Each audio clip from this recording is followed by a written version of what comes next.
Ისამბებით 22 საათზე რეალ TV-ის საინფორმაციო სამსახური მთავარი გამოშვებდება პირდაპირ ეთერში მე გიორგი ბარამიძე ვარ საღამოშვიდობის. სიტყვიერი შეურაცხყოფა და ფიზიკური დაპირისპირება ქართული ოცნების აქტივისტებს გორის რაიონის სოფელ კარალეთში კვები დაუშინეს მოსახლეობის ხმაურიანი დახვედრა და ბრალდებები, რომელიც კოალიციას ხელისუფლების მიმართ აქვს. ქართული ოცნების მაჟორიტარების ვინაობა უკვე ცნობილია. ვინ არიან ოცნების ოლიგარქის მიერ პატიოსნების ნიშნით შერჩეული კანდიდატები. ინტერნეტ ცენზურა რუსეთში კანონიერ სახეს იღებს შესაბამისი კანონი, რომელიც სახელმწიფო დუმამ უკვე დაამტკიცა და კრიტიკა, რომელიც საზოგადოების მხრიდან რუსეთის ხელისუფლებამ დაიმსახურა. ამ გამოშვებაში თქვენ ასევე ნახავთ. ქართული ოცნების აქტივისტებს კვები დაუშინეს, სიტყვიერი შეურაცხყოფა და ფიზიკური დაპირისპირება გორის რაიონის სოფელ კარალეთში ჩასულ ქართული ოცნების წარმომადგენლებს მოსახლეობამ ხმაურიანი დახვედრა მოუწყო.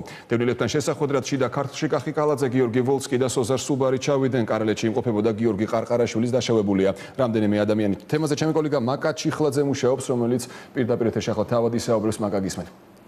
გიორგი, ამ დროისთვის ვრცელდება ინფორმაცია, რომ 10-ზე მეტი დაშავებული ადამიანი დაახლოებით 13-მდე ადამიანი იმყოფება გორის საავადმყოფოში.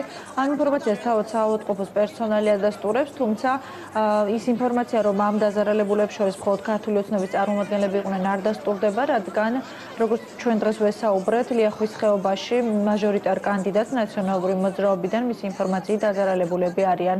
ასევე დევნილებიც დაპირისპირება და შელაპარაკება სწორედ დევნილებს და ქართული ოცნების წარმომადგენლებს შორის მოხდა, რადგან როგორც ცნობილი ხდება, უკვე მოგვიანებით გახდა ცნობილი, კახი კალაძის რამდენიმე ფრაზა იყო დევნილებისთვის მიუღებელი და განსაკუთრებულად ეს ეხებოდა 2008 წლის ომს, რადგან როგორც ცნობილია, ქართული ოცნების როგორც ჩანს კახი კალაძეც და მისი ლიდერიც ერთ აზრზე არიან და მათი პოზიცია არის ერთსულოვანი იმასთან დაკავშირებით, რომ ომი 2008 წელს დაიწყო ქართულმა მხარემ, ამ კონფლიქტის დაპირისპირების მიზეზი გამხდარა სწორედ ეს ფრაზა და კვების სროლად სწორედ ამის შემდეგ დაწყებულა. ის მეგონა მომებივით ხალხი მოიყარეთ, დაგეშინებით. ომი რა თქვიდა ხალხმა გამოსაზე ხელისაწევა. აღარ გვიდა რუსები. ესენი არიან ფულს უხდით. უხდია, ჩამოვიდა იქ ბიზნესი აქვს. ივანიშვილი.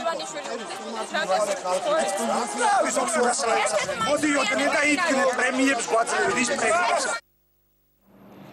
როგორც კი საკუთარმა დაცვამ შეიარაღებული კახი კალაძე გაარიდა ინციდენტის ადგილს, მაშინვე ქართული ოცნების ლიდერებმა საგანგებო ბრიფინგი დაანიშნეს.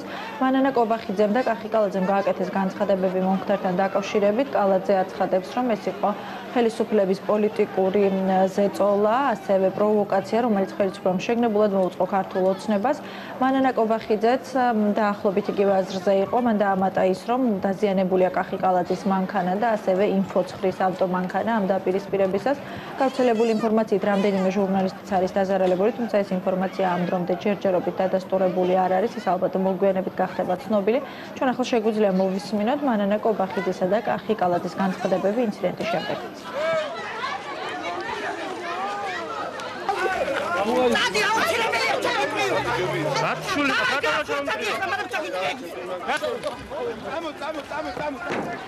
ისინი გამოსაყრელი და საგნი ესიშინები ზეიმანე ჩამოიყო.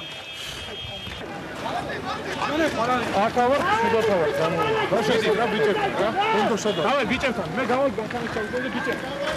ბიჭებთან მიდი ჩვენები არიან. იქიდან შემოდით, მე არ ამხედან შედით.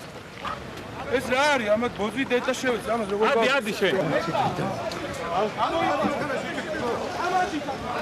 იყო მცდელობა ამ შეხვედრის ჩაშლისა, მოხდა დაზიანებაც ავტომობილების, აი კახი კალაძის ავტომანქანა დაზიანდა, როგორც ვიცი, ინფოცხრის და ანუ აქ მთელი შემადგენლობაა დანაშაულის, იმ კრიმინალის, რომელსაც ჩადის ეს კრიმინალური ხელისუფლება. კერძოდ, ეს არის მშვიდობიანი აქციის ჩაშლა და ხელშეშლა, ეს არის ჟურნალისტურ საქმიანობაში ჩარევა, ეს არის ჯანმრთელობის დაზიანება, ეს არის დისკრიმინაცია პოლიტიკური ნიშნით, ან მთელი ასე ვთქვათ, ერთობა არის სხვადასხვა დანაშაულისა, რომლის გამოძიებასაც ჩვენ ვითხოვთ.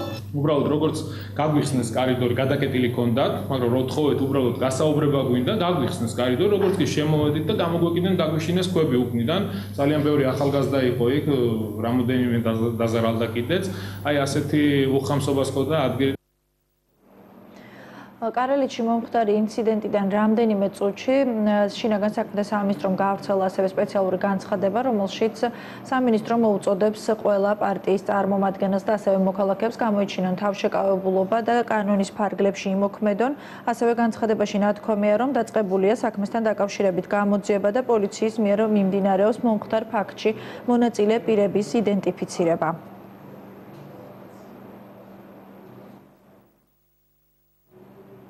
მე შეგახსენებთ, რომ შიდა ქართლში ეს პირველი დაპირისპირება არ არის, რომელიც ქართულ ოცნებასა და მოსახლეობას შორის მოხდა, როგორც ექსპერტები და ასევე თვითმხილველები ამბობენ, ამ ფაქტს როგორც უკვე აღნიშნე, იწვევს ის, რომ ქართული ოცნების წევრები ომის შედეგად დაზარალებულებთან უმეტესად საუბრობენ იმაზე, რომ ეს ომი საქართველოს ხელისუფლებამ დაიწყო. დღეს ასევე ამ ინციდენტს დაემატა ის, რომ კახიკალაძე იყო შეიარაღებული და მან იარაღიც კი მოიმარჯვა გარკვეულ მომენტში დაპირისპირების დროს. მერეთში მოხდა წინა დაპირისპირება, როდესაც შიდა ქართლში ჩასულ ქართული ოცნების წევრებს მაშინ ლიდერიც იყო, მათთან ერთად ბიძინა ივანიშვილს არ მიეცა საშუალება გაეგრძელებინა შეხვედრა მოსახლეობასთან. ეს შეხვედრა ჩაიშალა, მართალია მაშინ ქვების როლა არ ყოფილა, თუმცა დაპირისპირება საკმაოდ ხმაურიანი აღმოჩნდა და სიტყვიერმა შეხლა-შემოხლა გადაიზარდა ხელჩართულ ბრძოლაში. სწორედ ამიტომ ბიძინა ივანიშვილი იძულებული გახდა დაეტოვებინა მაშინ სოფელ მერეთი და შეხვედრები იმ დღისთვის ჩანიშნული ყველა შეხვედრა ქართული ოცნების ლიდერმა მაშინ გადადო. რომ მირედი ისეთი რეაქცია ქონდათ, რომ არ ვიცი მე, შეიძლება რუსებმა მე მცემეს კლავი მომტეხეს, მაგრამ ამადგან არ მოველოდით. მე ჩემი გასაჭირი მეთქვა, ხო შეიძლებოდა. ეს ჩვენი გამწადებული ხალხი ისედაც ძალიან მერევდაწყვეტილი ხალხია, კაცო, ვერა სახელმწიფო ჩვენს რუსეთი და რუსეთი გვინდა ჩვენ ახლა კაცო. იყო აბსოლუტურად უცხო ხალხი. იმათ არც ჩვენი პრობლემები აინტერესებდათ და არც ჩვენი აზრი არაფერს. როგორც კი მოვიდა ბიძინა შემოეხმნენ თავისი ხალხი გარშემო. უცხო ხალხი აქ მერეთელების 10% არ იყო. როგორც ცნობილია, 15 ივლისს ბიძინა ივანიშვილი გეგმავს ქართული ოცნების მანიფესტაცია გამართოს გორში და ალბათ მერეთში და კარალეთში ჩასული მისი აქტივისტები, ლიდერები ერთგვარ მოსამზადებელ სამუშაოებს ატარებდნენ ამ სოფლებში, თუმცა ალბათ ამ შეხვედრებიდან გამომდინარე, ნამდვილად შეიძლება ითქვას, რომ საიმედო სიტუაცია ალბათ 15 ივლისს მას არ ელოდება, რადგან შიდა ქართლი, როგორც ცნობილია, უმეტესად დასახლებულია იმ ადამიანებით, რომლებმაც საკუთარ თავზე გამოსცადეს 2008 წელს რუსული აგრესია და სწორედ ეს რუსული აგრესია და რუსეთთან ბიძინა ივანიშვილის დამოკიდებულება გახლდათ როგორც მერეთში, ასევე კარალეთში დაპირისპირების მიზეზი. ამ ადამიანებს ისევე როგორც მედიას და საზოგადოებას კარგად ახსოვს ბიძინა ივანიშვილის განცხადება ომის დამწყებთან დაკავშირებით. ჩემი აზრით, სააკაშვილს აქ ჰქონდა ერთადერთი ქმედება, რომ დაეცვა ეს სოფელი კონკრეტულად, რამდენიმე მოსახლე შეიძლებოდა გამოეყვანა და საერთაშორისო ორგანიზაციები მოეწვია და დაეფიქსირებინა რა ხდებოდა. ამის საპასუხოდ სააკაშვილმა გააკეთა აბსოლუტურად გაუაზრებელი არადეკვატური ქმედება, დაიწყო ცხინვალის დაბომბვა. კარალეთში ჩასვლამდე მანანა კობახიძე დღეს ტრიბუნასთან იდგა ბიძინა ივანიშვილის გვერდით, ის დაასახელა საჩხერის მაჟორიტარ დეპუტატობის კანდიდატად ქართული ოცნებიდან ბიძინა ივანიშვილმა. დღეს ასევე მასთან ერთად დასახელდა კიდევ 16 მაჟორიტარ დეპუტატობის კანდიდატი. ამ ბრიფინგს ესწრებოდა რუსტან ჯიქია, რომელიც ახლა მაჟორიტარების თემას განაგრძობს. დიახ, სულ 17 კანდიდატი წარადგინა დღეს ბიძინა ივანიშვილმა მთელი საქართველოს მასშტაბით და მათ შორის იყვნენ სპორტსმენები და ადამიანები, რომელთაც საერთოდ არ აქვთ გამოცდილება ქართულ პოლიტიკაში მუშაობის, თუმცა იყვნენ ბიძინა ივანიშვილისგან ნდობით აღჭურვილი პირები. ბიძინა ივანიშვილი დღეს ამბობდა, რომ ზოგიერთ რეგიონში ძალიან გაუჭირდა აერჩია მაჟორიტარი კანდიდატი და ამის გამო მაგალითად ვანში წარადგინან მან მისი კურსელი და ერთადერთი დამსახურება ამ კაცის ისე გამოვიდა, რომ მხოლოდ ბიძინა ივანიშვილის კურსელობა. დღეს ივანიშვილმა ასევე უარყო ის ფაქტი, რომ რამდენიმე დღის წინ მან თქვა, რომ შემთხვევით მოვიდა პოლიტიკაში, თუმცა შემდეგ ჩვენ შევახსენეთ ეს ფაქტი და შეწუხდა მისი შეცდომის გამო და თქვა, რომ არა შემთხვევით, არამედ იძულებით მოვიდა და სიბერემდე ქართული პოლიტიკიდან წასვლას არაპირებს. კოსმონავტები, სპორტსმენები და ადამიანები, ვინც უნდა მოვიდნენ საქართველოს პარლამენტში უმრავლესობით. ნახეთ ჩვენი სიუჟეტი. რაჭირს ამას არის ვერ და რაღაც ზუზუნი მოდის. აქედან მიდის თუ იქიდან მოდის ვერ გაიგე. ზუზუნში ჩატარებულ ბრიფინგზე გამოწყდა, რომ ვიჭირს მაჟორიტარების გამორკვევა. თქვენ თქვით რომ გაგიჭირდათ მაჟორიტარების შერჩევა და რთული პერიოდი გაიარეთ. გუშინ გააკეთეთ განცხადება რომ შემთხვევით მოხვედით პოლიტიკაში და შემთხვევით წახოთ. ამ გაჭირვებას უკავშირდებოდა თქვენი ეს განცხადება? შემთხვევით არ წავალ, მოვედი იძულებით შემთხვევით არა. გუშინ ესე თქვით დავეთანხმეთ რომ გუშინ თქვით რომ შემთხვევით ფულესთან რომ გამოგზავნით გუშინ წინ ღამე უკაცრავად რომ გამოგზავნით შეხვედრით. დიახ. შეიძლება პრინციპში, მაგრამ ჩავასწორეთ კოლექტივურად გავუკეთოთ ეს წინამდებობაში არ მოდის იმასთან, რასაც მე გეუბნებით რომ მე მოვედი იძულებით პოლიტიკაში რამდენადაც ვერ შევძელი ჩემი ქვეყნის მიტოვება ამ გასაჭირში და რაც ხდებოდა, თუმცა მე გამზადებული ვიყავ წასასვლელად და ვიხსენებ სირცხვილად ვიხსენებ იმ დღეებს, მე ვთვლი რომ კარგი გადაწყვეტილება მივიღე და სწორი, ეს აღარ მაწყობს ის მერყეობა, როდესაც მე ამას ვაცხადებდი. შემთხვევით სიტყვა თუ თქვი ძალიან ცუდია, გადავამოწმოთ მეც. შეგნებულად, აბსოლუტურად შეგნებულად წავალ და წავალ ისე კი არ წავალ პოლიტიკიდან რომ დაზარალდეს პოლიტიკა. მაქსიმალურად სწორედ ავაწყობთ გუნდს, მაქსიმალურად საინტერესო ხელისუფლებას დავტოვებთ. იმის შემდგომ მე არ მიდივარ არსად, პოლიტიკიდან გავდივარ, მაგრამ საზოგადოების ძალიან აქტიური წევრი ვიქნები. ჩემი სიბერემდე მე ვაპირებ რომ საქართველოს რეალურად გახდეს ევროპის მსგავსი ქვეყანა. სანამ დაბერდება გაჭირვები ჩერჩეულმა მაჟორიტარების კანდიდატებმა თავი დაუკრეს. მეფეს ვერ შევადარებთ, რადგან თავად თქვა სწორებას რომელ პერსონაჟზე აკეთებს.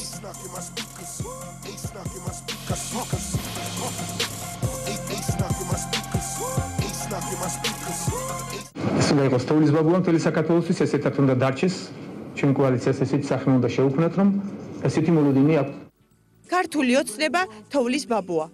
თოვლის ბაბუა საჩუქრებს არიგებს. წინასაარჩევნოდ საჩუქრების დარიგებას კი ამომრჩევლის მოსყიდვა ქვია და 70 მილიონით დაჯარიმებულს ეს უნდა გახსენებოდა. რაც გახლდათ ჩვენი თოვლის ბაბუა, ასეთად ელოდებიან კოალიციას დღეს რომ იცოდეთ საქართველოში. კიდევ ერთი, თოვლის ბაბუას ახალ წელს ელოდებიან და პოლიტიკოსებს არჩევნებზე ირჩევენ. ვინც მარხულობდით? დაამთავრეთ ალბათ და დღესასწაული დაგეწყოთ. მაჟორიტარების წარდგენით იხსნილა და საკუთარი კანდიდატების წარდგენისას ფურცლიდან თავის აწევა გაუჭირდა. დაუწერეს რომ სცოდნოდა ვის რა დამსახურება აქვს. მე-20 საუკუნის 80-იან წლებიდან იყო ეროვნული მოძრაობის აქტიური წევრი, 90-91-იან წლებში დაინიშნა ქუთაისის პირველი საკრებულოს თავმჯდომარე. ამჟამად გახლავთ ქართული ოცნების ქუთაისის საინიციატივო ჯგუფის წევრი. 4 სუბიექტისგან შემდგარ კოალიციაში რომ ბიძინას მოსაწონი კადრი ვერ მოიძებნა, ვანში მაჟორიტარად საკუთარი კურსელი წარადგინა. კოდეზე გახლავთ ჩემი კურსელი, როდესაც ვანში ჩვენ მქონდა პრობლემები მაჟორიტარი კანდიდატის წარდგენის, ყველაზე მეტი დრო დავხარჯეთ და დავგარგეთ. ბევრი შრომისა და ბრძოლის შემდგომ მივაგენით და მივადექით ჩემ ძველს მეგობარს 4 მონოგრაფიისა და 5 სახელმძღვანელოს ავტორი გახლავთ. თავად მონოგრაფიების ავტორი არ არის. სამაგიეროდ.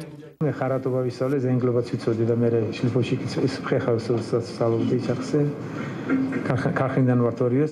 ქარხნიდან მოსულმა სხვებს გამოცდა სომხური ენის ცოდნაში ჩაუტარა. კარგად ვთქვი სომხურ ენას. ეს ცოტა შეეს პატარა გამოცდა მოუწყო, მეც ვიცი ცოტა სომხური. რამდენიმე სიტყვა დრო შევეკითხეთ ეს და აბსოლუტურად საათი არ მაქვს მიპასუხა ეს აი. იამაყა რომ გუჯაბიძემ პარლამენტი პროტესტის ნიშნად დატოვა. ბიძინა გუჯაბიძე იყო პარლამენტის წევრი. უკვე სააკაშვილის პარლამენტის წევრი. თუმცა არჩევნებიდან 2 თვეში როგორც კი ნახა თუ როგორ ახდენდა სააკაშვილის რეჟიმი ხელისუფლების უზურპაციას, პროტესტის ნიშნად დატოვა პარლამენტი. თუმცა შეცდა. აი ესეთი კაცი გახავთ. უმრავლესობა დატოვეთ და პარლამენტი არ უკაცრავად ხარჯა. კარგი რომ ჩამისწორეთ. შეცდა, როცა ჩათვალა, რომ შინაგან საქმეთა სამინისტროს როდესმე რექტორი ჰყავდა. ლევანი, შინაგან საქმეთა სამინისტროს რექტორი და მის სახელს უკავშირდება პოლიციის რეფორმა, რომელიც ითვლებოდა და მე ვიყენებდი ამას დღემდე ერთ-ერთ წარმატებულ რეფორმად. აი, ვისი შედეგი იყო პოლიციის წარმატებული რეფორმა და არა ის, რომ ვიღაცები მიიწერენ. ახლად გაპოლიტიკოსებული 8 წელი ხელისუფლებაში მყოფთ პლაგიატობაში ადანაშაულებს. მერაბიშვილია თვითონ დიდი პოლიტიკოსი და მათი გუნდია და დიდი პროფესიონალი ეკონომისტიც გამოდგა ახლა. ნუ რა ვქნათ, ესეთი რეალობა. მათ შეუძლიათ თქვა ის, რაც მათ სურთ. ეს მისი აზრია. კანდიდატებს შორის სპორტსმენები რომ მრავლად აღმოჩნდნენ, თავი ასე დაიმშვიდა. ყველა სპორტსმენს, რომელსაც გინდა თვითონ ჩაეკითხეთ და ამავდროულად პროფესია აქვს. ზოგი ეკონომისტია და ზოგი რა არც ერთი სპორტსმენი არ არსებობს პროფესიის გარეშე. დავით ქევხიშვილს იურისტის უნარები ვერ აღმოვუჩინეთ. შეკითხვას გისვამ, როგორც იურისტს მაინტერესებს სამართალსა და სამართლიანობას შორის შენი აზრით თუ არის განსხვავება და თუ არის იდენტურობა? სამართლიანობა იცი რა არის? იმის საპირისპირო, რასაც შენ აკეთებ ახლა. არასამართლიანი ეხლა როგორ წერე? არა, ეგ არის არასამართლიანი. აბა რა არის? გეუბნების ზოგადად, როგორც ახორციელებს შენს პროფესიულ ინახავს როდესმე რეალტივის საინფორმაციო გამოშვება. და რა დაუწუნე? დაუწუნე არაობიექტურობა. არაობიექტურობია. მეცხრე ხი ობიექტური. არ ვიცი. მეცხრე ხის სამიყურია. რეალტივის უყურე. ჩვენი მაყურებელი. ხანდახ. დიდი მადლობა. არ ვიცოდით ზურაბ ზვიადაურის პროფესია, რომ ვკითხეთ არ ეცალა. რომელი უმაღლესი და შედაგს დაინახა პროფესია. არ მცალია. არ მცალია. მე თუ აქნახას გადაცოლა. აი მოვიდა ადამიანი, როგორ ახლა. მოცლილი გამომძალველი რამიშვილი აღმოჩნდა. ეს კოსმონავტია, ჩემი აზრით. ეს არის კოსმონავტი კაცი. შენ პროფესიით? მე გამომძალველი ვარ პროფესიით. კი. სხვა არჩევანი არ ჰქონდა თორემ კანდიდატების დილეტანტობაზე თავადაც წუხს. ნაკლი რა თქმა უნდა ყველას დაეთყობა და დაეთყობა, მაგრამ ისავლიან, რა ვქნათ ახლა პრინციპში ესე რაც ქონდა არჩენის საშუალება ის ხო. და ბოლოს ის მაინც ზუზუნებს. ის მაინც ზუზუნებს და ვერ აჩერებთ ამ ზუზუნს, ხო? იმედი მაქვს ბიძინა ივანიშვილის ტექნიკური ჯგუფი შეძლებს რომ მომავალ ბრიფინგზე არ ზუზუნებდეს ბიძინა ივანიშვილის მიკროფონი და ივანიშვილი არ წუხდეს ამაზე ასე ძალიან. ივანიშვილმა დაგვაიმედა რომ მილიარდერი მომავალი კვირის დასაწყისში წარადგენს უკვე თბილისში ყველა მაჟორიტარს და დარჩენილ მაჟორიტარებს, რომელიც ამ ჯერ კიდევ არ არის გარკვეული საქართველოს ყველა რეგიონში.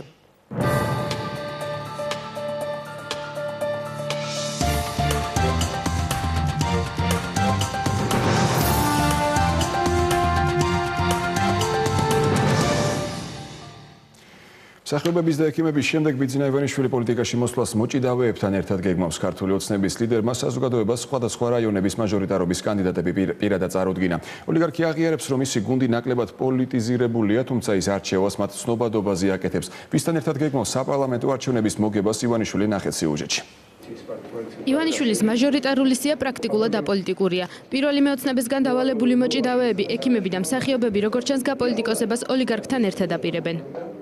გელა ზედელაშვილი, სიღნაღი, ალექსანდრე თამაზაშვილი, დედოფლის წყარო, ლუკა კურტანიძე, ლაგოდეხი, დავით ქევხიშვილი, ყვარელი, ზურაბ ზვიადაური, ახმეტა, გედევან ფოფხაძე, ბორჯომი, გურამ კუტალაძე, ახალციხე, ბიძინა გუჯაბიძე, ადიგენი, თემურ მაისურაძე, ასპინძა, თამას ჯაფარიძე, ონი, ვიქტორ ჯაფარიძე, მესტია, ომარ ნიშნიანიძე, თერჯოლა, მანანა კობახიძე, საჩხერე, გოდერძი წელაშული, ვანი, პაატა ზაქარეიშვილი, წყალტუბო, გიგაბუკია, ხობი, ლევანი ზორია, ჩხოროწყუ, მურმან დუმბაძე, ბათუმი.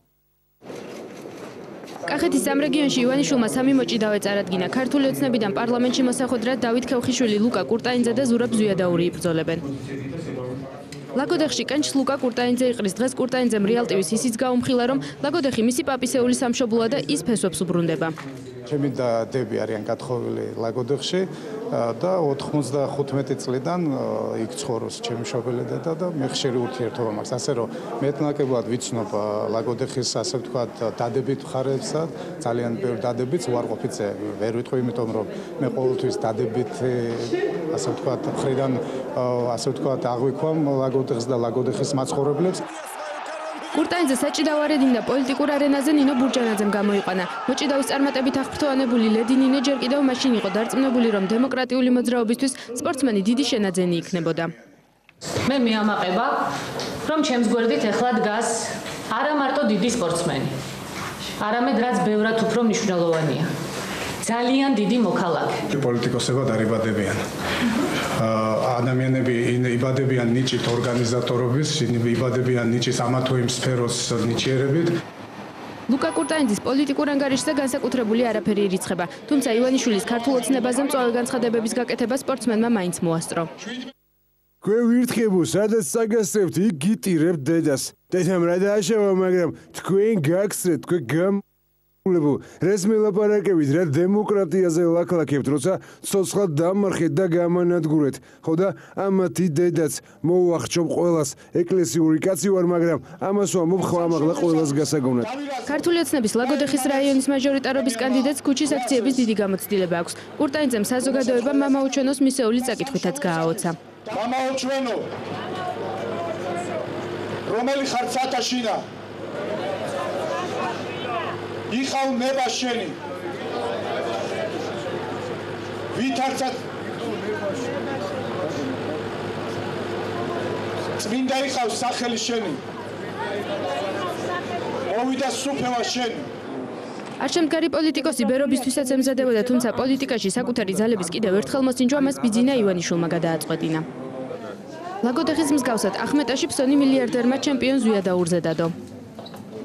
ქართულ ოცნებაში გაწევრიანებისთანავე ზვიადაური მუქარის ზარებზე ალაპარაკდა. იყო ზეწოლებიც, მაგრამ კონკრეტულად ვისნობდა. არ დავკონკრეტდები მე ამაზე, მინდა გითხრათ, იმიტომ რომ ეს ჩემი პირადულია. იდუმალი მტრების გაჩენამდე ცნობილი იყო, რომ ზურაბ ზვიადაური სამშენებლო კომპანია ოლიმპიური ვარსკვლავის ერთ-ერთი მეწილია. ეს ის კომპანიაა, რომელსაც დღემდე არც ერთი ბინადმშენებლობა დასრულებული არ აქვს.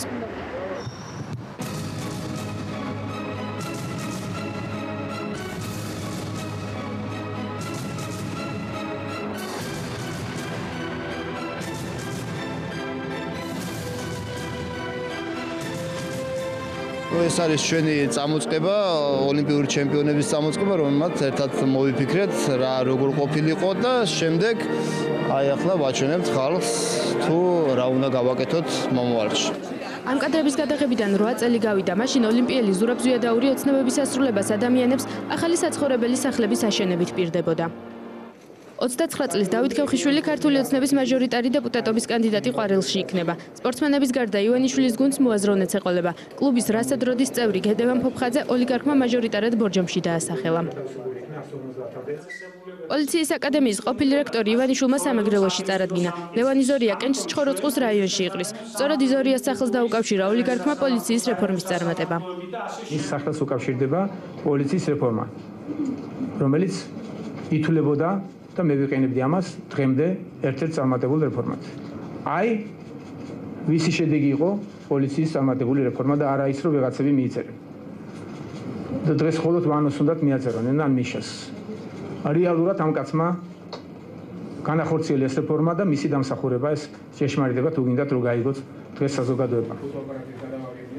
მშობლიური საჩხერე მილიარდერმა საერთაშორისო ნარკოკარტელის საქმეში ბრალდებული ნუგზარ ბოჭორიშვილის ადვოკატს მანანა კობახიძეს ჩააბარა. რატომ გადაიფიქრა ჭორვილელმა ბიზნესმენმა საჩხერის მაჟორიტარად საკუთარი ოჯახის წევრების კანდიდატურების დასახელება უცნობია. გავრცელებული ინფორმაციით ივანიშვილები პოლიტიკაში ოჯახით მოსვლას გეგმავდნენ და მშობლიურ მხარეში კანდიდატად სწორედ უტა ივანიშვილი ან ეკატერინა ხვედელიძე უნდა დასახელებულიყო. საჩხერეში წარმოგიდგენთ ჩვენ ჯგუფში დღეს ერთადერთი ქალბატონია გენდერულ თანამდებობა თანასწორობა ძალიან გვიჭირს და გვერყურა, მაგრამ მანანა ისეთი კარი ქალბატონი გახლავთ, რომ დააბალანსებს იმაზეც, რაც ერთ ქალბატონზე შეიძლება მოდიოდეს. როგორც იცით, ის არის ახალი დაარსებული პარტიის თავმჯდომარე, მე არ მომეც ამის საშუალება, შესაბამისად ქალბატონი მანანა საჩხერეში იყრის კენჭს. მეორე მოწვევის პარლამენტში შესასვლელად კონსერვატორული პარტიის წევრი ბიძინა გუჯაბიძე ადიგეინიდან იბრძოლებს. ივანიშვილმა მისი კანდიდატურა სამცხე ჯავახეთში წარადგინა. გუჯაბიძე წინა მოწვევის პარლამენტის წევრი იყო. საკანონმდებლო ორგანოში აქტიურობის ნაცვლად გუჯაბიძე საზოგადოებას საოჯახო სკანდალი დაამახსოვრდა. ყოფილ კანონმდებელს აღმასრულებელმა იძულებითი ალიმენტის გადახდა და აკისრა. დღემდე გუჯაბიძეს საპარლამენტო პენსიიდან ორ შვილზე ყოველთვიურად 112 ლარს უკავებენ. ამ თემაზე არ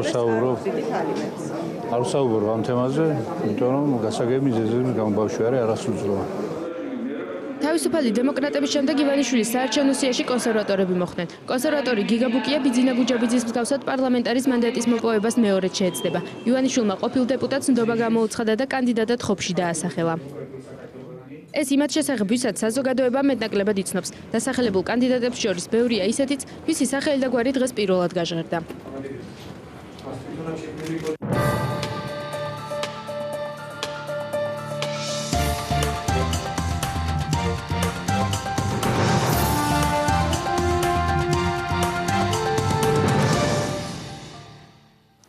ქართული ოცნების ლიდერმა დღეს კახეთის, იმერეთის, რაჭისა და სამცხე-ჯავახეთის მაჟორიტარობის კანდიდატები წარადგინა რესპუბლიკელები ჩრდილში დარჩნენ დიპლომიანი სპორტსმენები კი წინა პლანზე.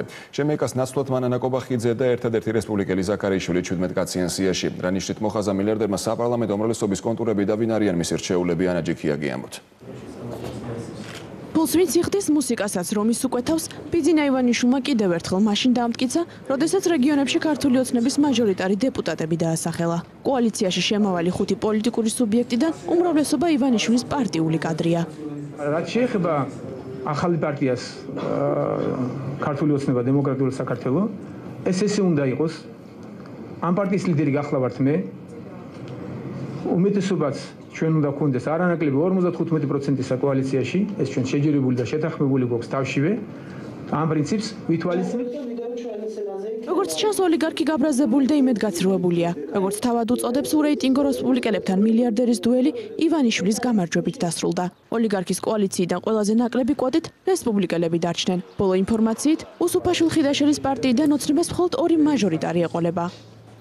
არის ჩემი ეტალონი პოლიტიკოსის პირველ განცხადებაში თუ მეორე განცხადებაში განაცხადეს და დღესაც ესეთად ცნობენ მას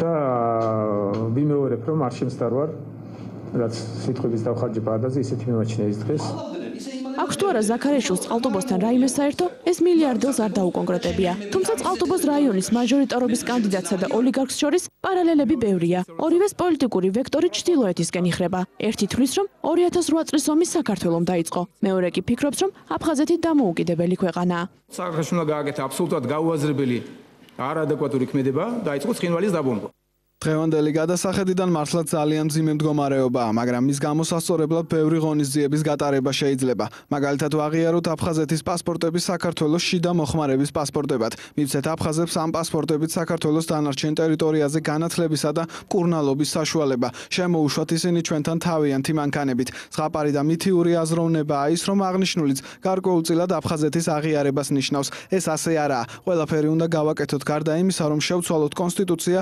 რომელშიც რომ საქართველო არის განუყოფელი და ვიფიქროთ აფხაზეთის დამოუკიდებლობის აღიარებაზე. შეიძლება ამ საკითხზე ვილაპარაკოთ, მაგრამ არ უნდა გავაკეთოთ. თქვენ თქვით, რომ აფხაზეთი უნდა იყოს დამოუკიდებელი? არასდროს არ მითქვამს, არასდროს. ივანიშვილის ზაქარიაშვილის ტანდემი ხელისუფლების კრიტიკასა და უკვე აშენებულის ნგრევისკენ სწრაფაშიც ერთსულოვანია. გამოცხადდება კონკურსი ახალი ხიდის პროექტზე. ქუთაისის პარლამენტის შენობას საკონცერტო დარბაზად გადავაკეთებთ. აქვს თუ არა საერთო პოლიტიკური ხედვა მაჟორიტარობის მეორე კანდიდატსა და პირველ მეოცნებას უცნობია. ოცნების ხმებს რესპუბლიკელი ნოდა რებანოიძე ხარაგაულში დაიცავს.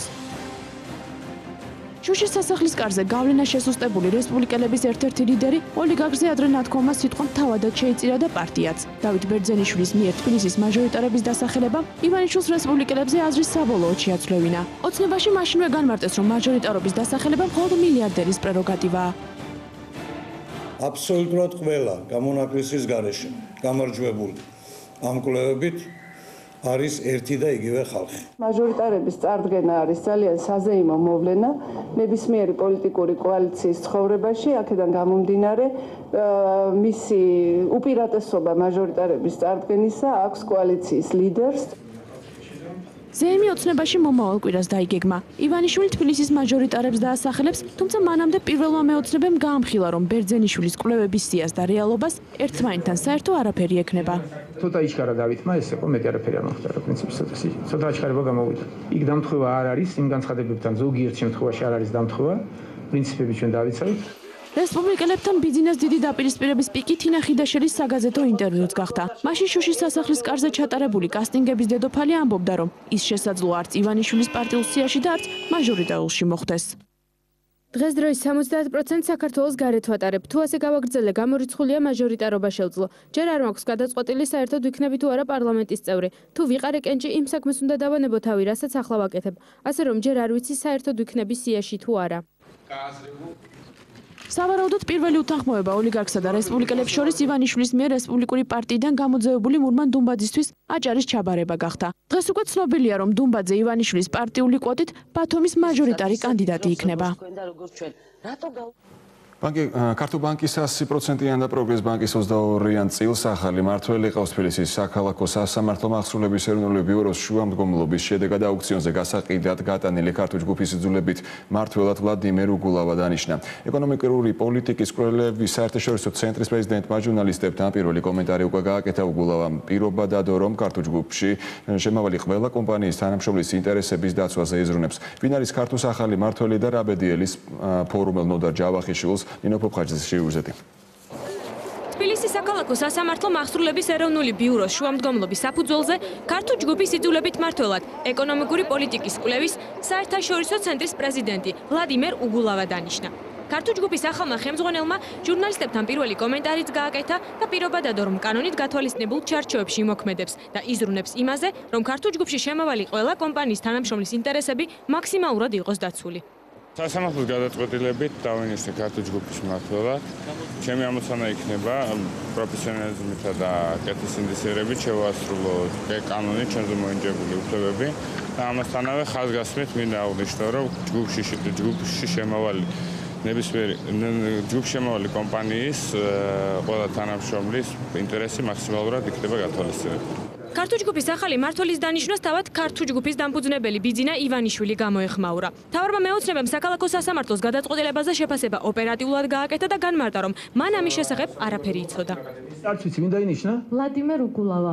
შეფასება იქ არ არსებობს არავითარი საფუძველი, უბრალოდ მიაქვს და იქ არავითარი იურიდიული კითხვები არ ისმის. დამაჯარიმეს გაუგებრად აბსოლუტურად, ეს ჯარიმა მიაბეს ბანკს და ბანკის საკუთრებას. 30 აპრილიდან გასხვისებული ბანკია. ქართულ ბანკის გენერალური დირექტორი ნოდარ ჯავახიშვილი კი იძულებითი მმართველის დანიშვნით ისე გაღიზიანდა, რომ სატელეფონო კომენტარზე უარი გითხრა და განმარტა, რომ ამ საქმესთან დაკავშირებით შეფასებების გაკეთება მისი საქმე არაა.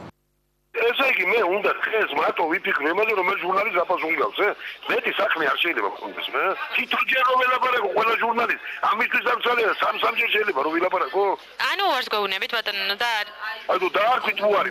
რაც შეეხება აღმასრულებლის მიერ იძულებითი მმართველის დანიშვნის პროცედურებს, როგორც ახალგაზრდა იურისტთა ასოციაციის იურისტი განმარტავს, მისი მოთხოვნის საფუძველი აღსრულების ეროვნულ ბიუროს გამოძიების ნებისმიერ ეტაპზე აქვს. თუმცა მას შემდეგ, რაც აუქციონზე გატანილი ქონებით არავინ დაინტერესდა, უკვე აუცილებელი გახდა სასამართლოს გადაწყვეტილებით ახალი მმართველი დანიშნულიყო. კანონიდან გამომდინარე, იძულებითი მმართველი შეიძლება განხორციელდეს ნებისმიერ ეტაპზე აღსრულების დაწყებიდან დამთავრებამდე პერიოდში. ამ მმართველის ფუნქციაში შედის კონკრეტულ შემთხვევაში კომპანიის მმართველობის განხორციელება, შესაბამისად მიღებული თანხები, ანუ მოგების სახით რაც იქნება ეს თანხები, გასავლის გამოკლებით რა თქმა უნდა, ჩაირიცხება აღსრულების ეროვნული ბიუროს ანგარიშზე და უკვე აღსრულების ეროვნული ბიურო უზრუნველყოფს ამ თანხების მიქცევას სახელმწიფოს ბიუჯეტის სასარგებლოდ.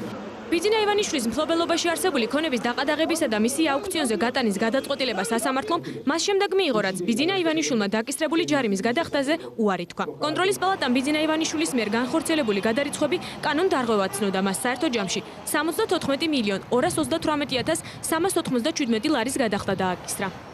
კომპანია ელიტა ბურჯი დაჯამდა 63 მილიონი ლარით. კომპანია გლობალ ტივი 11 მილიონი ლარით. ქართულ ოცნებაში შემავალი პარტიები კი 2,393,097 ლარით დაჯარიმდნენ. ჯარიმის საერთო მაჩვენებელმა 74,238,397 ლარი შეადგინა. გამოძიების პროცესში გაირკვა, რომ სოლიდური ჯარიმის გადახდისა და კანონის მოთხოვნებისათვის თავის არიდების მიზნით ბიძინა ივანიშვილმა საკუთარი აქტივები სხვა კომპანიებს კანონდარღვევით გადაუფორმა. ივანიშვილის იურიდიული მაქინაციების შემდეგ ქართულ ბანკი და პროგრეს ბანკი ოფშორში დარეგისტრირებული 6 სხვადასხვა კომპანიის, ოლიგარქის ნათესავებისა და ვაჟის უტა ივანიშვილის საკუთრებაში გადავიდა. გასხვისების დოკუმენტში ივანიშვილი პარტნიორებს თხოვდა ხელშეკრულება არა ძველი თარიღით 15 ივნისით, არამედ 2 მაისით დაითარიღებინათ. ძველი რიცხვით გაფორმებული ხელშეკრულების თარიღი 2 მაისი ბიძინა ივანიშვილს ჟურნალისტებთან საუბრის დროსაც წამოწდა. თუ ბანკში და არც ერთ ქართულ ორგანიზაციაში წილი აღარ მაქვს, მე მგონი რომ ბოლო წილი 2 მაისს გავასხვისე და გადავეცი. გაყალბებული დოკუმენტების საფუძველზე ქართული ოცნების წევრები თვით დაჯერებულები აცხადებდნენ, რომ ქონება, რომელიც დაყადაღდა ბიძინა ივანიშვილის საკუთრებას არ წარმოადგენს და შესაბამისად სასამართლოს გადაწყვეტილებით აუქციონზე სხვისი ქონება გავიდა. არ არის ბიძინა ივანიშვილის და არ არის მისი საკუთრება, ამიტომ ვის ქონებას ყიდიან და ვისი ქონება გააქვთ აუქციონზე. ყიდება სხვისი ქონება. მეორე შეფასება ამ ქონების მოხდა 3 დღის, 3 სამუშაო დღის განმავლობაში, რაც დაუჯერებელია. მე როგორც ვიცი, ხელისუფლება აპირებს სხვისი ქონების გაყიდვას. და არა ივანიშვილის შესაბამისად ყიდულმა კარგად უნდა იფიქროს რას ყიდულობს. ბიძინა ივანიშვილის არ არის ქართულ ბანკთან დაკავშირებული ქონება. აქციები არ ეკუთვნის ბიძინა? არა, 2 მაისიდან არა. არასდროს არ ეკუთვნოდა და 2 მაისიდან ის წილები არ ეკუთვნის, რაც ეკუთვნოდა. თუმცა ძალიან მალე ივანიშვილის სქემა თავად მის მიერ ხელმოწერილმა დოკუმენტმა გამოაშკარავა. ოცნების ლიდერმა მის პირად წარმომადგენელს ვინმე ვასილიადეს 9 ოფშორული კომპანიის შვილის უტას სახელზე გადაფორმებას თხოვა. მეგონი ბანკში წილი უტას გადავეცი ჩემს შვილს 2 მაისიდან საქართველოს კომპანიებში მეგონი არც წილი აღარ ამობს. სანამ ბიძინა ივანიშვილი მის მიერ გაფორმებული ყალბი და რეალური დოკუმენტების ისტორიაში გაერკვევა, ქართულ ჯგუფს ეკონომიკური პოლიტიკის ექსპერტი უხელმძღვანელებს. კომპანია ძველ მმართველს მას შემდეგ დაუბრუნდება, რაც კომპანიაში შემოსული თანხით ის ჯარიმა გადაიფარება, რომელიც კონტროლის პალატამ ბიძინა ივანიშვილსა და მის კომპანიებს დაუწესა.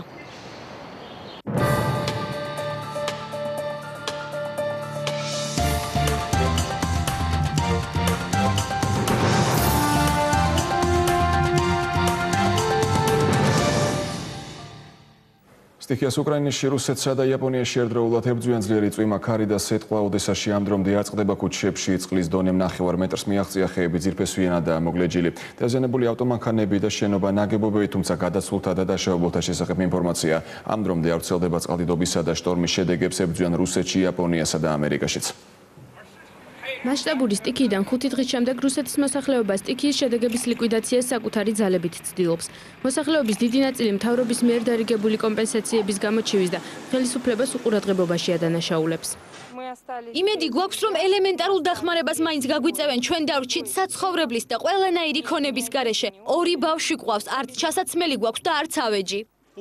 თელიეს დახმარების სადგურები ცენტრში განათავსეს, სადაც 9 სართულიანი შენობებია და იქ ისინი არავის სჭირდება. მათ კი ვისი სახლების დაინგრა ვითარების გამოსწორებას საკუთარი ძალებით ცდილობენ. ამ დრომდე დახმარების სახით არაფერი მოუტანიათ. ჩვენ ტერიტორია დავასუფთავეთ, მაგრამ ნაგავიც კი არ გააქვთ. გარდა ამისა ძალიან ცხელა და საშინელი სუნია, რადგან აქ ბევრი ადამიანი და შინაური ცხოველი დაიღუპა. ამ დრომდე არ კონკრეტდება მსხვერპლის რეალური რაოდენობაც. ოფიციალური მონაცემებით მათი რიცხვი 165-ია, თუმცა არაოფიციალური ინფორმაციით ეს მაჩვენებელი 2500-ს საჭარბებს. გადავსებულია ადგილობრივი სასაფლაო და მორგები. მოსახლეობის დიდმა ნაწილმა ამ დრომდე არ იცის, სად უნდა მოძებნოს გარდაცვლილი ნათესავები. მორგები გადავსებულია. მიმდებარე ქალაქებში არსებულ თითქმის არც ერთ მორგში ადგილი აღარ არის. ამ ეტაპზე აქტიურად ვმუშაობთ მკვდარ ცხოველთა გატანაზე. ამ დრომდე სტიქიის ზონაში უკვე 15000-ზე მეტი დაღუპული შინაური ცხოველი აღმოაჩინეთ. ეკონომიკური ზარალი ძალიან დიდია. ეს პირველადი სტატისტიკაა. ფიქრობ, ეს რიცხვი ტერიტორიის გაწმენდის შემდეგ კიდევ უფრო გაიზრდება.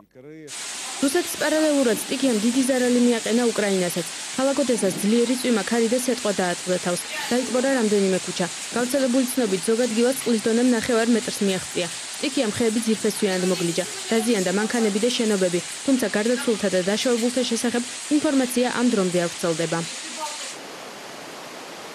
20 ადამიანი ემსხვერპლა სტიქიას იაპონიაში. ძლიერი წვიმის შედეგად ქვეყნის დასავლეთით 24 საათის განმავლობაში რამდენიმე მდინარე ერთდროულად დადიდდა და მიმდებარე ტერიტორია ისე სწრაფად დატბორა, რომ მოსახლეობამ სტიქიის ზონიდან გასვლა ვერ მოასწრო. ათობით ადამიანის გადასარჩენად ადგილზე მობილიზებულია ვერტმფრენები და დიდი რაოდენობით ტექნიკა. რეგიონისთვის მიყენებულ ეკონომიკურ ზარალს სპეციალური კომისია ითვლის. ამიტმა განსხვავებული პრობლემები შეუქმნა ამერიკელებს. ძლიერი შტორმის შემდეგ რამდენიმე შტატში გვალვა დაიწყო, რამაც ადგილობრივ მოსახლეობას სერიოზული პრობლემები შეუქმნა. კალიფორნიის შტატში მასშტაბური ხანძარი დაიწყო, რის შედეგადაც ადგილიდან მოსახლეობის ევაკუაცია მიმდინარეობს.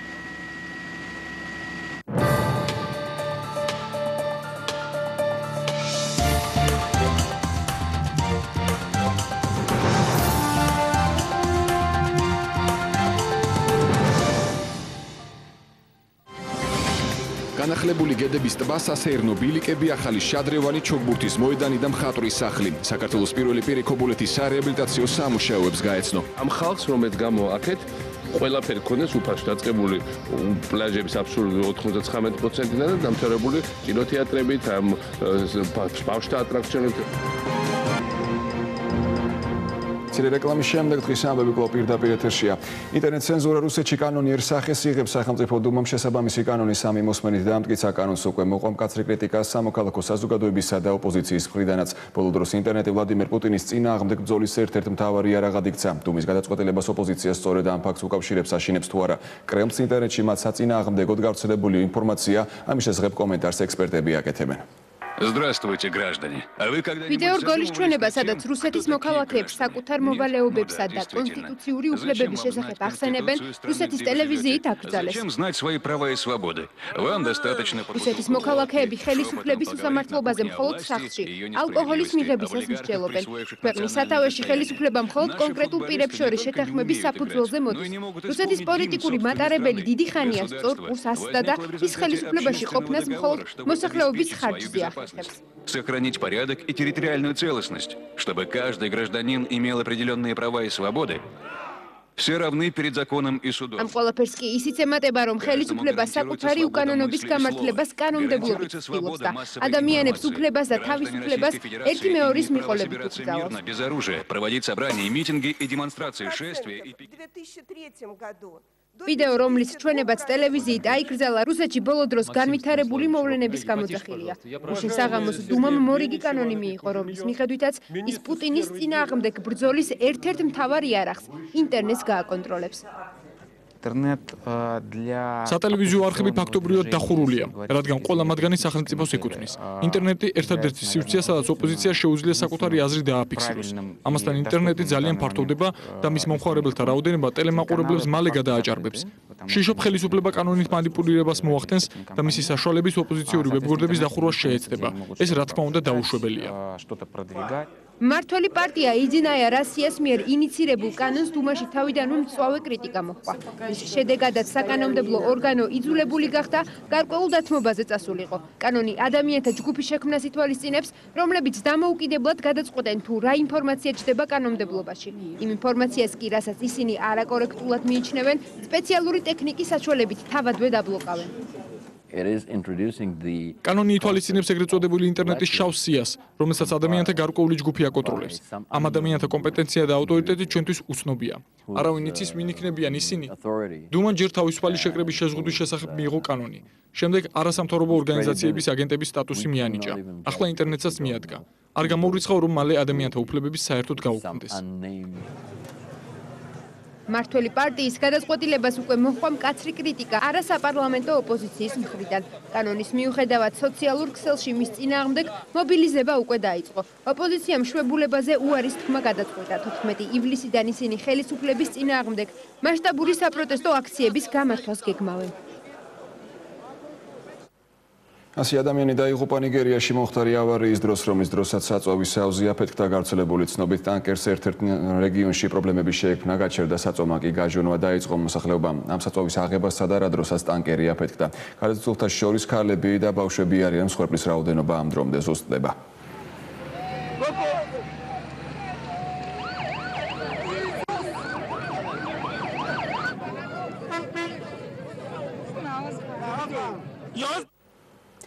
გურამიშვილის ბავშვთა საავადმყოფოში ვირუსული სტომატიტით დაინფიცირებული პატარების რაოდენობა მსაგან გაშოდი. მათი სპეციალისტები შეშფოთებას გამოთქვა, მენდა მშობლებს მოუწოდებენ სიმპტომების აღმოჩენისთანავე სტაციონარს მიმართონ.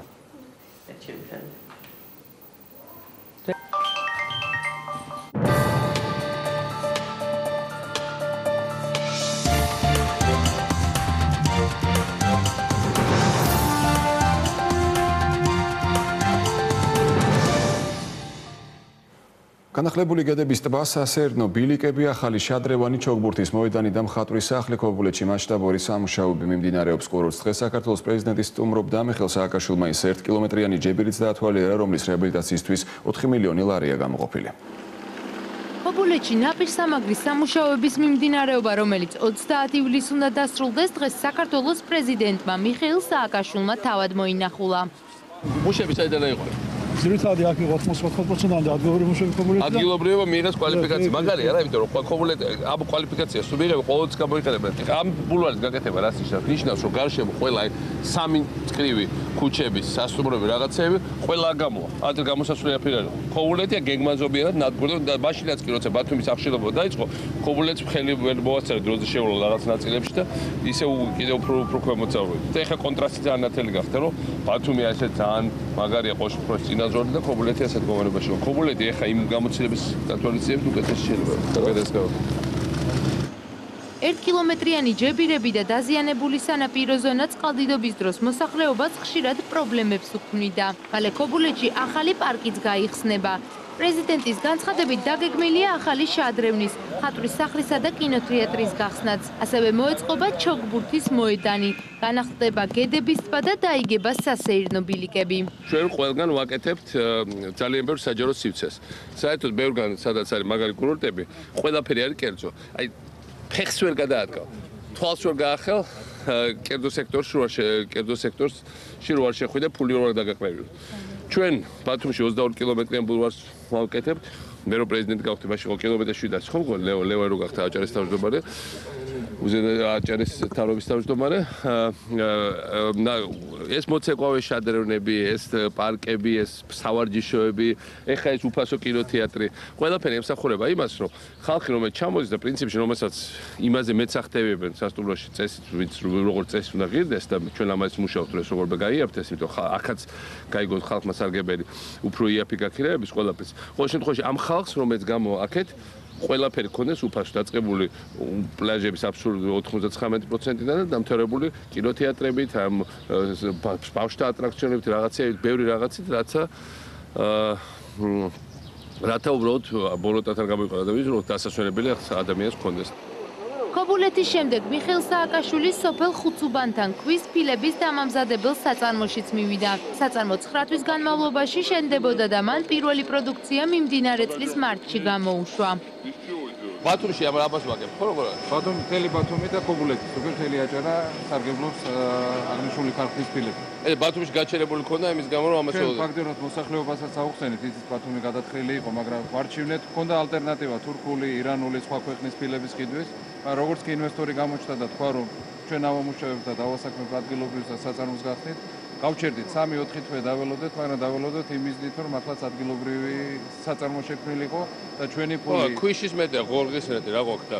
აქედან კეთდება, ესე იგი ჩვენ ბათუმში როგორც ვაკეთებთ, გახსოვთ მე და შე ლისაბონში რო ვიყავით და ვნახეთ ერთად და ის რეალურად ლისაბონი ხომ მთლიანად ამითია გაკეთებული ხო და ვთქვით რომ თელი ბათუმი უკან ის კი არა მარტო წინ ვაკეთებ ხოლმე სადღაც ჭაობში, ბენზეში, ყველგან. ეხა თელი ქობულეთი ბევრ ადგილზე ამით უნდა გავაკეთო. თბილისში და ოზურგეთში გვაქვს უკვე შეკვეთა გვინდა. ფოთში გვინდა ახალ ბულვარს ვაკეთებ, სულ ქობულეთის ფილებით გავაკეთებ. უცხოეთში უნდა გავუშვათ ექსპორტი. კახეთში უამრავი პროექტები გვაქვს უნდა გავაკეთოთ. და ეხლა ვინანე ზუგდიდში მას შემოიტანა ვერ მივასწარ რო გავიგე ამ ხალხის არსებობა დაურეკე ეგევე ზუგდიდს და უთხრეს რომ უკვე თურქეთიდან იყიდეს ფილები, იმიტომ რომ ზუგდიდში ცენტრი კეთდება და არა და ყველაფერი უნდა კეთებოდეს ქართული პროდუქცია. ეხლა მოვედით იმას ვუყურებით, ხო? სანერგე მეურნეობა გაკეთდა, სათბურები კიდე დაემატა ხო რამდენი წელი უკვე ქობულეთში იქნება 3 გექტარი. 3 კი არა 30-იც უნდა იყოს და 100-იც ხო ესე. ბევრად მეტი გვინდა ესე იგი ტექსტილის ქარხანა რამდენი მუშაობს? 200 კაცი მუშაობს ადგილ. მაგრამ ახლები ხო შემოდის? ასე რომ რეალურად გარდა სეზონისა აქ შეგვიძლია რომ სეზონის გარეშე ხალხი იყოს დასაქმებული ელემენტარულად და პლუს ტექნიკუმი გვაქვს რომ ეს ხალხი მომწონს. კონკრეტულად ეს მაგალითით შეიძლება უკვე 55 კაცი მუშაობს, მაგრამ მეორე წელს კიდევ ერთი ხაზი ემატება. ეს ნიშნავს კიდევ ერთი 55 კაცი დაემატება კონკრეტულად. კომპანიაში 5 მილიონი დოლარის ოდენობის უკრაინული ინვესტიცია ჩაიდო. ქარხანაში არსებული ტექნიკა გერმანიიდან და პოლონეთიდან არის ჩამოტანილი. ტექნიკა თავადაც ხედავთ რომ არის გერმანიიდან ჩამოყვანილი ტექნიკა აქვს. მიწის საბეტყნით, ხრეშის საბეტყნით, ასევე გადასაჭიმი და დასაწყობი მანქანა. ეს ერთადერთია ბათუმში კი არა, საქართველოში მე მგონი ამიერკავკასიის ერთადერთი მანქანა, რომელიც თავად აწყობს ფილას, კვადრატული 1 კვადრატ ფილას თავად აწყობს. უბრალოდ უნდა მომზადება და ხელის საშუალება. კომპანიაში ასევე ბეტონისა და ქვის ფილები სპეციალურად უსინათლოებისთვის დამზადდება. უსინათლოებს საშუალება ექნებათ ბორდიულებზე არსებული სპეციალური ნიშნულების მეშვეობით მოძრაობა და გაჩერება შეძლონ. თავარი არის ფილასთან ერთად ჩვენ ქალაქი გავლამაზვთ და არა მარტო ცენტრი მთლიანად, მთელი ქალაქი ბათუმი, მთელი ქობულეთი, ჩაქვი და ასე. კონკრეტულად მართლაც ეს უნიკალური ფილა იმითაა რომ ბათუმი იღებს და აკეთებს სპეციალურ ხაზს უსინათლოებისთვისაც. ეს კონკრეტული არის მართლაც პირველი ქალაქი იქნება ჩვენს რეგიონში მთლიანად, სადაც უსინათლო შეუძლია ტროტუარზე თავისით გაიაროს და არ დაჭერდება გვერდზე ყოფი ადამიანი. ქარხანას 24 საათის განმავლობაში 1700 კვადრატული მეტრი ფილების დამზადება შეუძლია.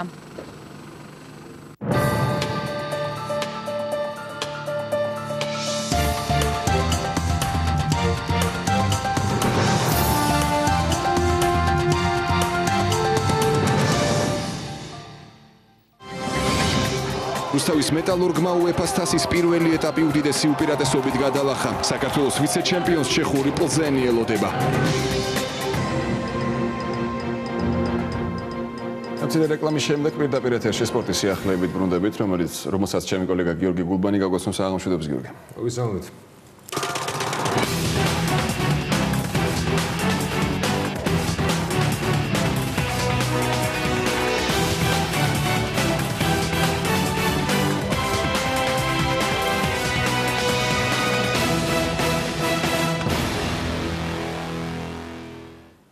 შვიდწლიანი პაუზის შემდეგ წარუმატებელი გამოდგა ევროსაბჭოზე საფეხბურთო კლუბ ქუთაისის ტორპედოს დაბრუნება. ქუთაისური კლუბი 2 მატჩის ჯამში ყაზახურ აქტობესთან დამარცხდა. ტორპედოსგან განსხვავებით, რუსთავის მეტალურგმა UEFA-ს თასის პირველი ეტაპი ტრიუმფალური გამარჯვებით გადალახა. საქართველოს ვიცე-ჩემპიონმა 2 მატჩის ჯამში ალბანეთის ტეუტა ანგარიშით 9-1 დაამარცხა.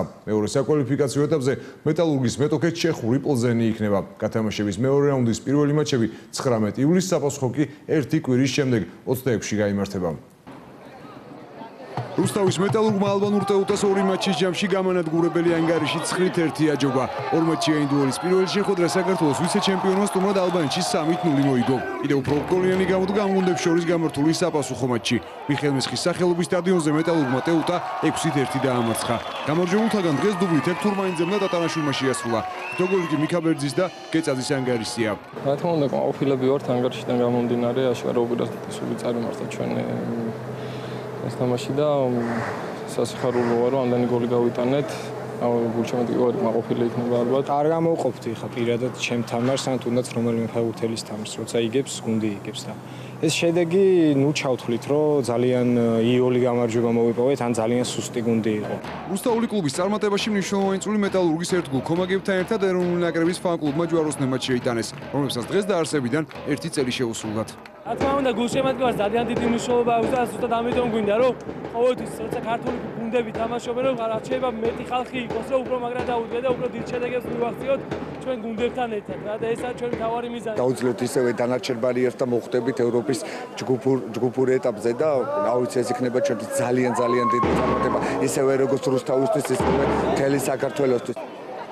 UEFA-ს ევროპის ლიგაზე გაცილებით რთული მატჩი მეტალურგს უკვე მეორე ეტაპზე ელის. 2 მატჩიან დუელში რუსთაველებს ჩეხური პლზენი დაუპირისპირდება.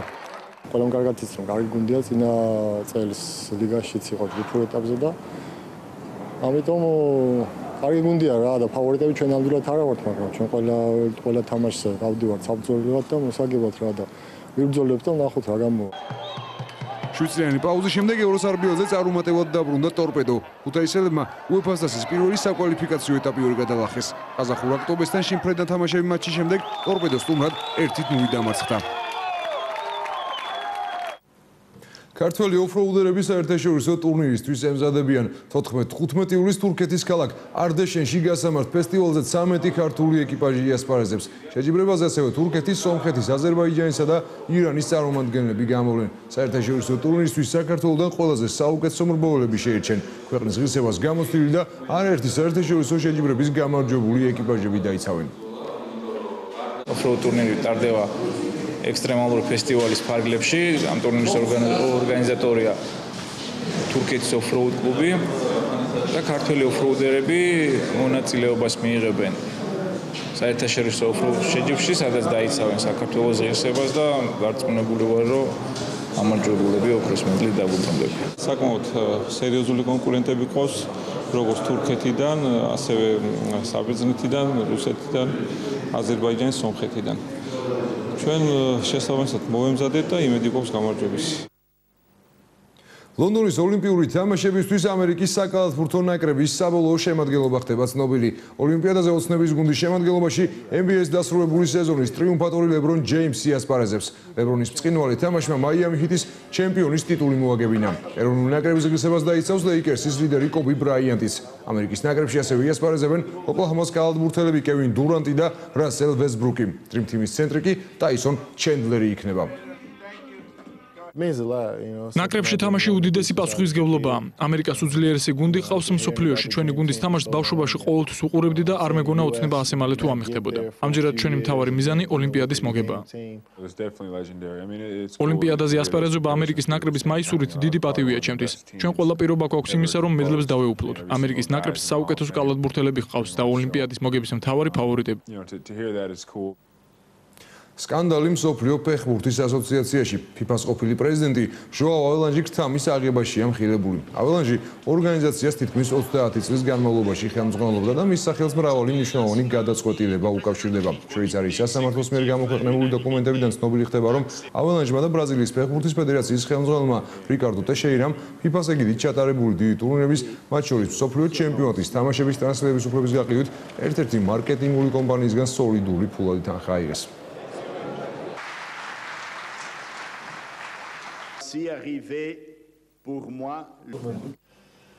და მე კიდევ ერთხელ მინდა შეგახსენოთ, რომ რუსთავის მეტალურგმა UEFA-ს დასის პირველი საკვალიფიკაციო ეტაპი დიდი უპირატესობით გადალახა ალბანურ ტეუტას 2 მატჩის ჯამში 9-1 აჯობა. მივულოცოთ რუსთავად ფეხბურთელებს და მათ გულშემატკივრებს. გიორგი, წარმატებულს რუსთავის მეტალურგს მეორე ეტაპიც. ნამდვილად წარმატებულს ვუყურებთ რუსთავის ფეხბურთელებს და პირდაპირ ეთერში გიორგი გულბანი საუბრობდა და სპორტის სიახლეებს გაცნობდათ. ახლა კი განვწყვეტ გამოშვება დამზადებულია საქართველოში ამ ეგიდით ლესელიძის ბაღში 16 დიზაინერის ნამუშევრების გამოფენა მიმდინარეობს. გამოფენაზე გამოტანილი ნამუშევრების სპეციალური ფასადი იყიდება. მონაწილეები საკუთარ ნაკეთობებს წარდგენის ფესტივალზეც წარმოადგენენ ლესელიძის ბაღში მთელი დღის განმავლობაში თავს უამრავი დამთვალიერებელი იყრიდა. პატარა ანგელოზების ნაწილი უკვე საკუთარ სახლშია. დღის ბოლოს ლესელიძის ბაღიდან დანარჩენებიც გაფრინდებიან. ფერადი ქოლგების ქვეშ დიზაინერებმა ხელნაკეთი სამკაულები წარმოადგინეს. საქართველოში დამზადებული ნამუშევრებით დღეს გამოფენა დამზადებულია საქართველოში მოეწყო. კოლექცია ნენემი ძირითადად არის საათის მექანიზმებზე და ძველ დეტალებზე დაყრდნობით გაკეთებული. ანუ თავიდან იყო ის იდეა, რომ უნდა გაკეთებულიყო რაღაცა განსხვავებული, თუნდაც გამოფენებზეც რომ იყვეყო მონაწილეობა, აი ყოფილიყო რაღაცა გამორჩეული და ყველასთვის უცხო. განსხვავებული სტილის და ხელწერის ნაკეთობებით დიზაინერებმა აქსესუარების მოყვარულებს მრავალფეროვანი არჩევანი შესთავაზეს. 16 დიზაინერის ხელით ნაკეთი 1000-მდე ნივთიერთა თბილისის მერიამ შეკრიბა. რა თქმა უნდა, ძალიან მნიშვნელოვანია ჩვენთვის, დიზაინერებისთვის ესეთი გამოფენები, იმიტომ რომ გამოვიტანოთ ფართო ასპარეზზე ჩვენი ნამუშევრები და ვიმედოვნებთ, რომ გაგრძელდება კიდე სხვა დროსაც. ძალიან ხშირად ვესწრები გამოფენა გაყიდვებს, თუ საქველმოქმედოა უფრო მივესალმები ამას. ამჯერად შევიძინე ნინოს უჯაშვილის ნამუშევარი, სამაჯური, ძალიან ლამაზი. ფერადი და მხიარული ფერებით შექმნილმა აქსესუარებმა სოფიკო ჭიაურელის სახელობის კვერი გაალამაზა. დიზაინერებმა საზაფხულო კოლექციის ჩვენება მოაწყვეს. დღევანდელ დღეს მაქვს წარმოდგენილი საზაფხულო კოლექცია, რომელიც არის ისეთი ფერადი, ჭრიალა და ზღვის სეზონისთვის არის გათვლილი. ხელნაკეთის სამკაულების გამოფენა გაყიდვას მთელი დღის განმავლობაში ყიდველი არ აკლდა. ზაფხულის კოლექციებიდან აქსესუარები ყველა გემოვნების სტუმარმა მოირგო. დღეისათვის ულას იყო რეალ ტევის საინფორმაციო სამსახური კეთილი სურვილებით ყველამდე გემშვიდობებთ ნახვამდის. კარგად ზანდებოდეთ.